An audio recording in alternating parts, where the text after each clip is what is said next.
ఒక చిన్న గ్రామంలో ఒక పాత కోట ఉండేది. ఆ కోటలో బూబా అనే భూతం ఉంటుందనే పుకారు. ఎంత భయపెట్టినా, ఎంత ప్రయత్నించినా ఆ భూతం కోటను వదిలేది కాదు. ఒకరోజు ఇద్దరు పిల్లలు, రాము ఆర్ సుమి, ఆ కోటలో ఏం జరుగుతుందో తెలుసుకోవాలనే ఆసక్తితో లోపలికి వెళ్లారు. చేతిలో కర్రలు, వెల్లుల్లి, రాళ్లతో నెమ్మదిగా నడుస్తున్నారు. అమ్మా, బజ్జీ కావాలి, బజ్జీ! భూతం పగలేలా బజ్జీలు తింటుందా? అది భయపెట్టేది కాదురా రాము, తినేది. నాకు భయంగా ఉందిరా రాము. ఒకేసారి వచ్చిన ఆ శబ్దంతో పిల్లలు భయంతో గట్టిగా ఆగిపోయారు.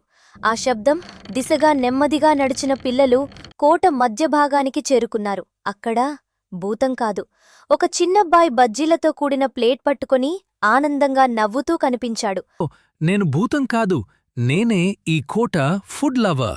ఆ రోజు తరువాత గ్రామం మొత్తం గ్రహించింది, కోటలో భూతం లేదని, బజ్జీలు ప్రేమించే ఒక చిన్నబ్బాయి మాత్రమే ఉందని.